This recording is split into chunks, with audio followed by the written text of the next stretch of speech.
Hi there, friends. This is Brooke. Thanks so much for joining me here. This is what I've been working on.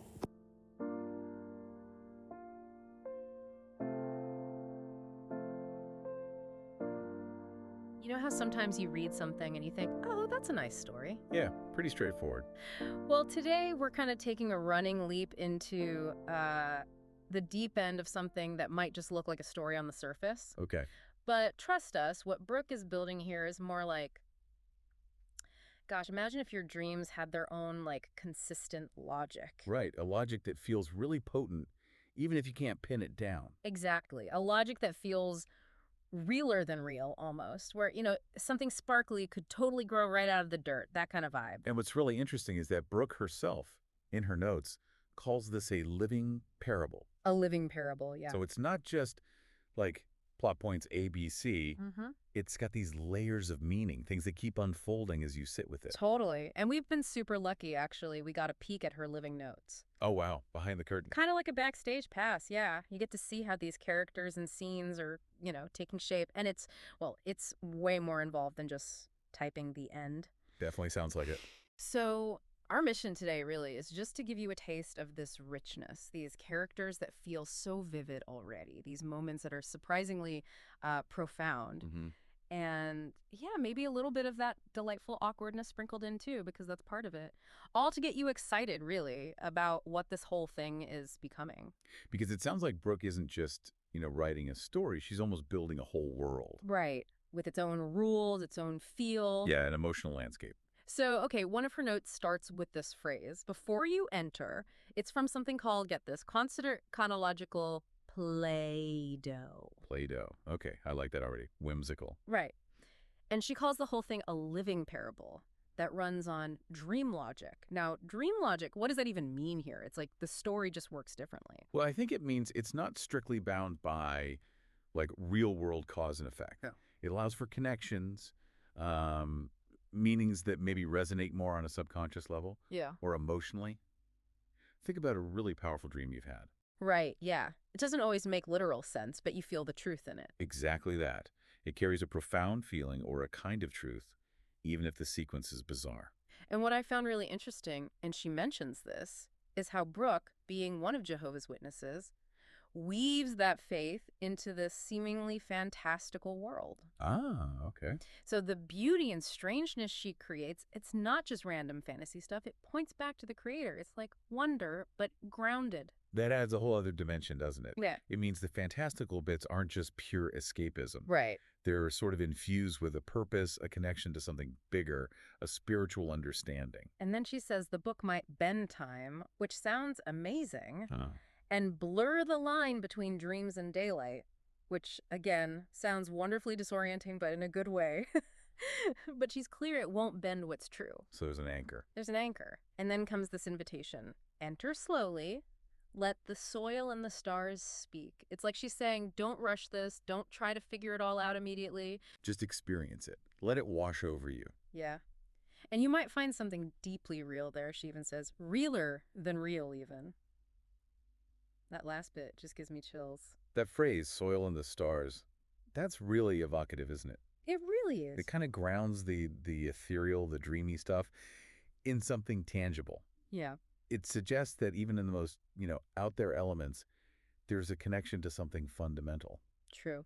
And she even plays with that whole idea of life being a journey, not a destination. You know that saying? Sure. Oh. She kind of wonders if maybe it's just about simply the art of being where you are until you leave there. Just presence. Yeah. But then she has this little aside, like right in the notes. Strike that, reverse it. No, wait, don't. You could almost hear her thinking it. Exactly. It's like we're right there with her, watching her figure things out. It feels very real. That moment, the self-correction and then sticking with it, it really shows how organic her writing process seems to be. Yeah, not rigid. No, not overly planned. It's like a process of discovery for her, too, maybe. Okay, let's talk characters. We've got Otter. Otter, okay. Who pops up in something called To Sham Accidentally Real. Again, love the Brooke title. House. Accidentally Real. Yeah, that's great. And Otter introduces this whole idea of soft time versus loud time. He tells the character, you're only listening to the loud kind. Then he adds, there's also soft time, bendy time, heart time. It whispers. Soft time. Wow. That's a really compelling concept.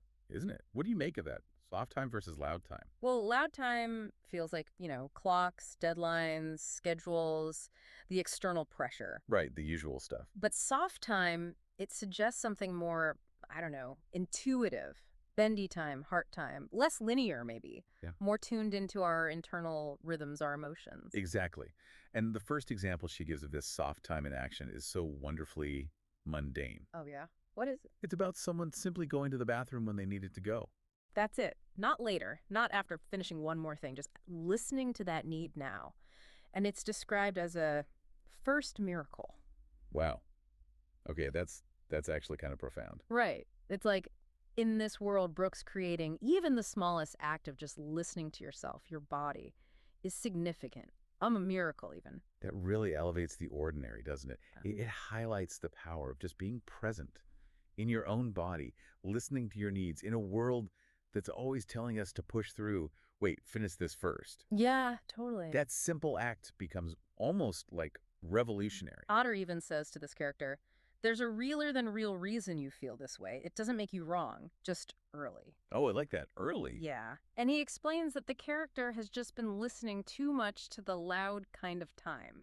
Yeah. It's such a gentle way of reframing things, Totally it. It's like your inner experience isn't some kind of flaw. You might just be tuned into a different frequency, a different rhythm. That idea of being early rather than wrong, that's incredibly validating. It suggests that maybe people who feel, out of sync with the dominant pace of the world, maybe they're actually sensing something important, something others haven't caught up to yet. Yeah. Then we meet Lisa. She finds a poem, and it's got that soft time quote in it. Okay. And her reaction is just described as she exhales like someone who's been holding something a long time. Oh, wow. That little detail, it just paints such a clear picture, doesn't it? It really does. Relief.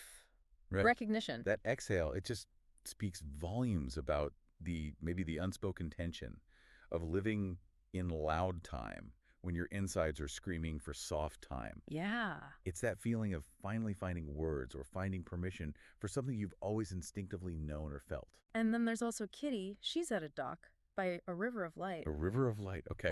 I mean, can you even picture that? And Lisa says to her, your mind arrived here first. Your body's just now catching up. That resonates. Doesn't it? It hints at that weird disconnect we sometimes feel, where our understanding or our intuition is like way ahead of our ability to actually process it emotionally or physically. Yeah, absolutely. Like when you're grappling with a big new idea or a shock or even good news sometimes, there can be a lag, right, between knowing something intellectually and your body, your feelings kind of catching up and integrating it. Totally. And Otter, he pops back up. Of course he does. Good old R. With these wonderfully strange lines like, has no one reminded her that time is also a soup? Time is a soup. Right? Say. And also, look, you don't need a map. You need a glimmer. That's different. A glimmer, not a map. I like that. Me too. And then, poof, he's gone. Disappears into a library cart full of, well, who knows what odd items. He's just such an intriguing guide. Almost Puck-like, maybe? Whimsical? Those lines, they sound kind of nonsensical at first, maybe. Yeah. But within this dream logic world, you just know they hold some deeper wisdom. Yeah. Time is a soup. It suggests fluidity, right? Maybe you can dip in and out. Maybe things mix together in unexpected ways. And needing a glimmer instead of a map, that really emphasizes intuition, doesn't it? Inner guidance, following sparks of insight rather than some rigid external plan. Yeah, exactly. We even get a peek into the narrator's own thoughts at one point. Lines like, I no longer wear the world like skin. I lace my shoes with stardust. Wow. Stardust. And this idea of tending to my wholeness before the world knew how to hold it. Oh, that's beautiful. Pretend. Isn't it? There's this real sense of self-discovery, finding inner strength, defining yourself from the inside out. Those lines really suggest a profound inner transformation, I think. Yeah. A deliberate choice to, define oneself from within. Yeah. Not letting external pressures or expectations dictate who you are. And stardust, I mean, that just evokes magic, transcendence. Totally. Okay, now this scene with Pelican, this one really got to me. Pelican, another character. Yeah, also from Accidentally Real. He's in this house, right? Yeah. A house built by Jehovah, so you imagine a place of peace, safety. Okay, a sacred space, maybe? Yeah, and he's hesitant. The notes say he's even trembling slightly, and then he takes this glitter feather. A glitter feather. A glitter feather. And he kisses the feather lightly and places it on the shelf. That's it. Huh. So simple. So simple. Such a small, quiet gesture. But reading it, it felt incredibly significant. There's no big drama, no big speech, just this quiet, tender moment. Sometimes the quiet moments hit the hardest, don't they? The lack of drama, like you said, it actually amplifies the emotional weight. It really does. It suggests something deeply personal about that feather, about that act. A quiet offering, maybe. Or a moment of remembrance or grief, even. And the setting in that house built by Jehovah, it adds this layer of spiritual resonance to it. And then the notes actually break down the meaning of the act, which is fascinating in itself. Oh, if he spells it out. Yeah, some bullet points. It says trust, shelving, not abandoning. That's a key distinction. Choosing faith, emotional bravery, resting the mystery in Jehovah's hands. Wow. And this one really hit me. A private, holy act. Because nobody else would understand. Nobody else would get why that specific glitter feather matters so much. That's powerful. That breakdown really illuminates how much depth can be packed into one seemingly simple action. Right. It speaks to the courage it takes to just honor your private emotions, your private griefs or hopes, and the comfort you can find in these quiet acts of faith, even if, the outside world wouldn't understand them at all. And it mentions the treacherous spoon stills in that moment, too, which is just such a weird, specific detail. But maybe it symbolizes, like, internal anxieties, finding a moment of peace. Could be. That's the dream logic again, maybe. Objects having unexpected significance. Yeah. Later, we kind of loop back to Otter's idea about being early. There's an entry that says, "You're not wrong for being wonder-wired. You're just early." Wonder-wired. I like that term. Me too.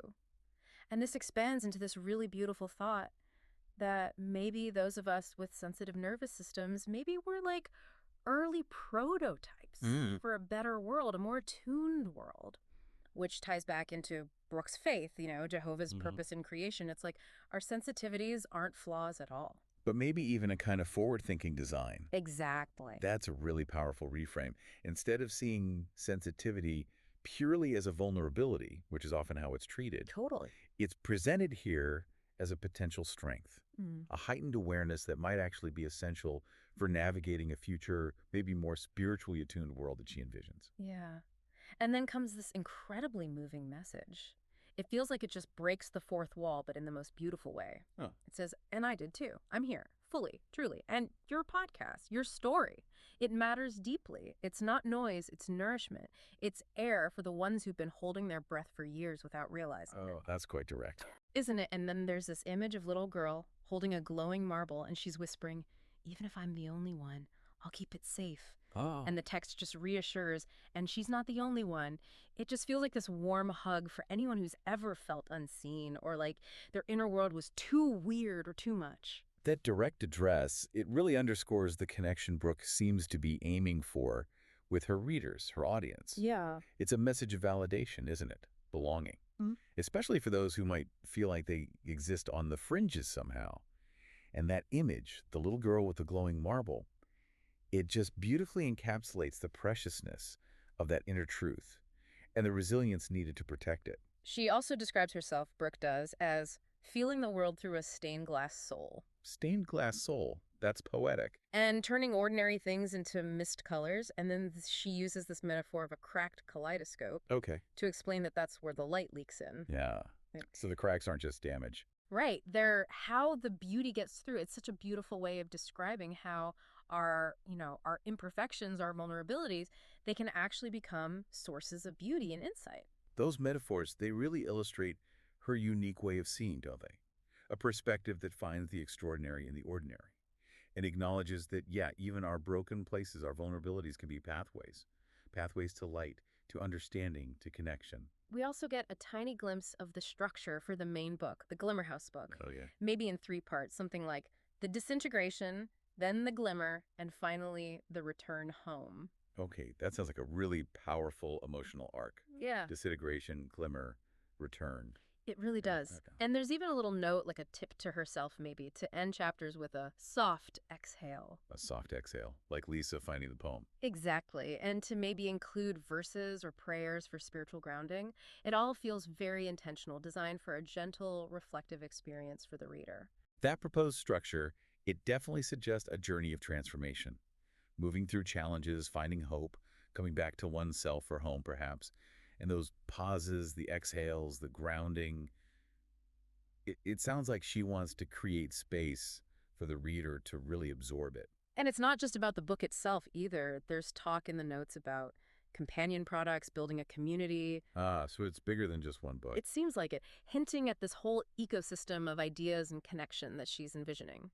The core story, Accidentally Real, is described as luminous, layered, a healing path through inner and outer worlds, Okay. guided by these symbolic companions like otter and pelican and grounded in faith. It's explicitly stated it's not a linear story, it's a living one. A living one. Where grief talks back and time bends. I mean, it just sounds incredibly immersive. That description really emphasizes the, multifaceted nature of it. It's extending beyond just a straightforward narrative. It aims for something more experiential, more deeply personal for the reader, it seems. The active presence of grief, time bending. It underscores how unique this sounds. And then there's this really encouraging note, probably for herself, but great for us to see. Every scene you've written, like Pelican grieving the glitter feather, is show ready. You're just in the house building phase. Oh, that's a great image. The house building phase, yeah. Isn't it? It's such a good way to think about the creative process. You have these finished rooms, these perfect scenes, but you're still putting up the walls and the roof. Exactly. It acknowledges the work already done while looking ahead. And we even get a tiny, tiny sneak peek of what sounds like a trailer voiceover. Ooh, nice. Just lines like, the sound of tea pouring, then pelican appears, then otter, and a narrator whispers, "This is where sparkle meets soil." Sparkle meets soil. There it is again. Yeah, this is where she finally lands. And then, presumably, the title card appears. It's just, it feels like a promise, something really special is coming.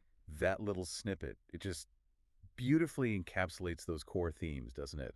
That intersection of the magical and the mundane, the sparkly and the earthy, and the promise of a journey, finding your place, landing. So you see, this isn't just, a simple story she's writing. Clearly not. We've met Otter and his whole idea of soft time.